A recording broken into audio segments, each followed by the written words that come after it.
Bismillah, alhamdulillah, wassalatu wassalamu ala rasulillah, wa ala alihi wa sahbihi wa man wala. Rabbi srahli sadari wa yassirli amri wahlul uqdatam min lisani yafqahu qawli. Respected elders and beloved brothers and sisters in Indonesian Muslim community in Calgary, Assalamualaikum warahmatullahi wabarakatuh. Brother and sister in Islam, is evil eye truth or is a superstition? Do we believe in evil eye as a Muslim? Well, there is a hadith in Sahih al-Bukhari where Prophet Muhammad SAW is reported to have said that evil eye is true. And I think the most, if not the second most recited verses in the Quran, after Al-Fatiha, of course. Yeah, so of course the first one probably the Qul Huwallahu Ahad. The second one probably Qul A'udzu Birabbil Falaq. Yeah. And at the end of that, toward the end, yeah, you will see in the verses of that surah, Qul A'udzu Birabbil Falaq. Toward the end, Allah Subhanahu Wa Taala says, "Min syarri hasidin idza hasad." Yeah, that we seek protection from the envier when they envy. And evil eye, the source of evil eye is, or the underlining of the evil eye is envy. Yeah. And it doesn't have to, I point to my eyes, but it's not necessarily by eyes, right? Sometimes we hear something and that envy comes. Yeah. But let's focus on this evil eye. It is true. Yeah. So it is something that Islam recognizes. Yeah, and there is a wisdom to it. We will see in the verses of Surah Yusuf that we will read later, inshallah. The second point that we can take from the verses that we will read today, inshallah, is related to tawakkul. Yeah, Prophet Yaqub show us what tawakkul really means, or how do we need to embody tawakkul in our deed or in our action, inshallah. All right. Before we start, let's go through the verses together, inshallah. So, inshallah, today we will cover verses number 67 and 68, inshallah. A'udzu billahi minasy syaithanir rajim. Bismillahirrahmanirrahim. وقال يا بني لا تدخلوا من باب واحد وادخلوا من أبواب متفرقة وما أغني عنكم من الله من شيء إن الحكم إلا لله عليه توكلت وعليه فليتوكل المتوكلين ولما دخلوا من حيث أمرهم أبوهم ما كان يغني عنهم من الله من شيء إلا حاجة في نفس يعقوب قضاها إلا حاجة في نفس يعقوب قضاها وإنه لذو علم لما علمناه ولكن أكثر الناس لا يعلمون صدق الله العظيم. So here in verses number 67, you will see that Allah Subhanahu Wa Taala said that in this case Yaqub, yeah, instructed his son, yeah, "Oh my son, do not enter the city all through one gate." Yeah, you remember how many is this? How many are this son now? Are his son now? There are 11 now. Yeah, the 10 and then plus Benjamin, so there are 11.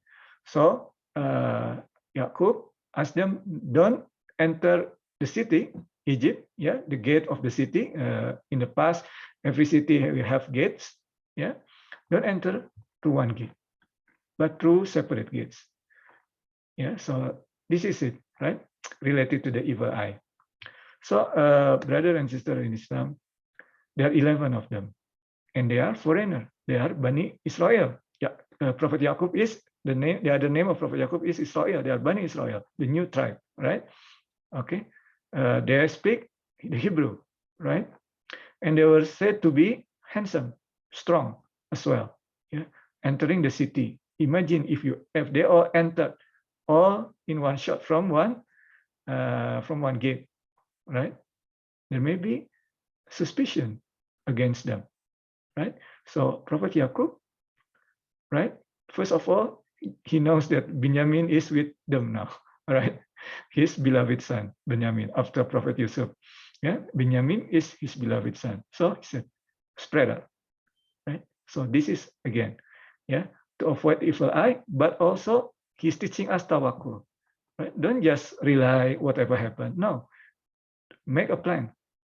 Yeah, make sure that you try to avoid things that may go wrong. Okay. Let's go back to the ayah.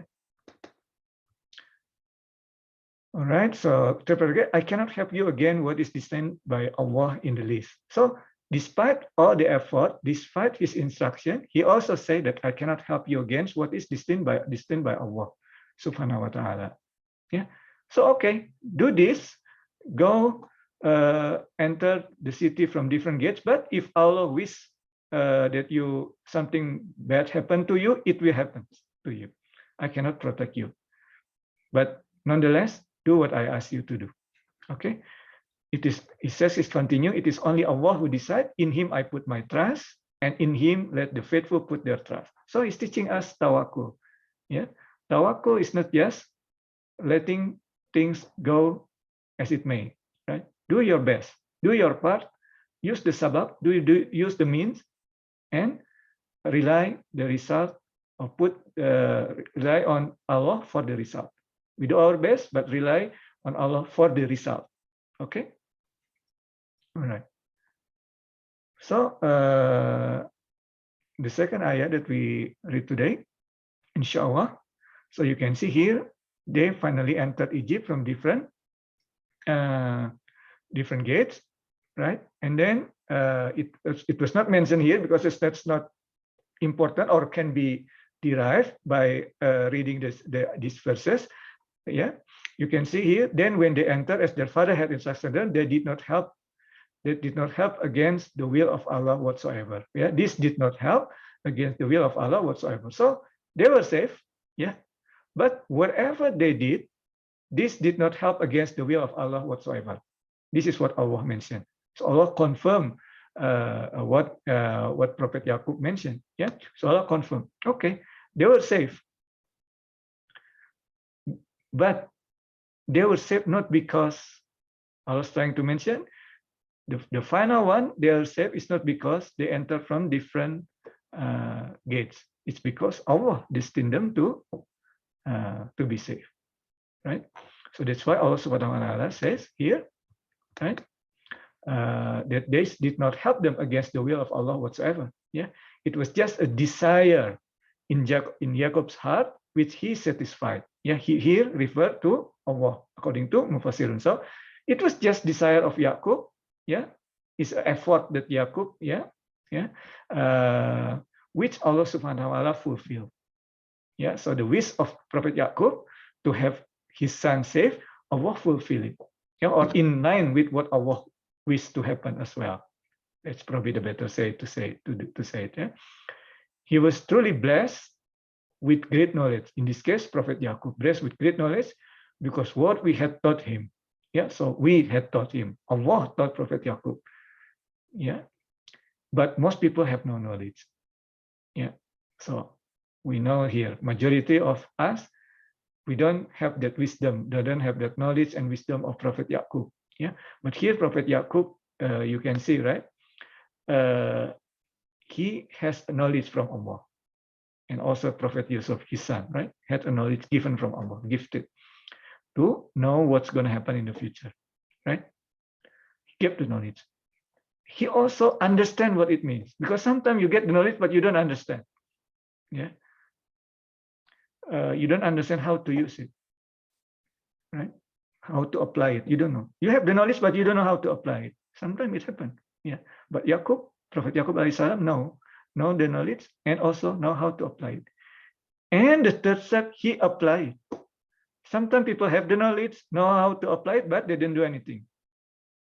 Prophet Yaqub here, know the knowledge, know how to use it, and he applied. In particular, he knows, despite, he said, right, despite all the effort that he asked, right, he want to protect his son, his beloved son, Benjamin. First, if you remember our lesson last week, he didn't want to give it, to go to Egypt, to it with his brother. That's the first one. No. Then the brothers come back. Look, this nice minister from Egypt gave us all the money back, or all our merchandise back. He's a nice guy, trust him. So, okay, Prophet Yaqub felt, okay, I'm gonna give, but you need to give me your oath by Allah's name. Because they know that this is the son of the prophet, yeah. All these brothers of Yusuf, right? They will not do anything bad if they pledge in the name of Allah. So, okay, I give you, but you pledge solemnly in the name of Allah. They did that. Okay, now I give Benjamin to you so that you can go with him to Egypt, but do not enter from one gate, right? So many things step by step, but at the end he said that, but if Allah will something bad to happen, I cannot protect you. It's the will of Allah. So that's Prophet Yaqub teaching us what tawakal means. And earlier we said about evil eye. Yeah, evil eye is real in Islam. Yeah, it's real. Prophet Muhammad SAW warned us, evil eyes is real. That's in Hadith Al-Bukhari. And then in Surah Al-Falaq, we said, وَمِنْ شَرِّ حَاسِدٍ إِذَا حَسَدٍ. There is something in the evil eye of the envier, right? So it's real. But there is a wisdom to it. In it, yeah, there is a wisdom. What's the wisdom? The wisdom is that then don't boast, right? If you get some blessing, low profile, right? Nowadays it's very difficult. You get a blessing, you post in Facebook, you post in Instagram, right? Well, maybe you have a good son, good daughter. You show they did well in the school. You put it and post in the Facebook. Well, that's fine, okay, but be careful, because maybe someone else, they just had a bad day with their kids or whatever, right? We don't know. They may have an evil eye. They may have bad thought. And this happened. There are a lot of riwayat in Islam about this evil eye. So it's better to be careful, right? It's better to be careful because evil eyes is real. And we don't want, envy is sin in Islam. Envy, although it's just in heart, is sin in Islam, right? We talked about this in the previous ayah of Surah Yusuf, right? It's sin, and we don't want to be part of something that make people envy. We don't want to be part of that, right? We don't want to be the object of the envy. We don't want to be part of making people sinning, making people envy in this case. So may Allah protect us from evil eye. May Allah give us a blessing in all our deed and all of things that Allah bless us with. And hopefully, inshallah, we can also inculcate the tawakkul, the trust, the reliance on Allah. May Allah bless us. May Allah protect us. Wabillahi taufiq wa hidayah. Assalamualaikum warahmatullahi wabarakatuh.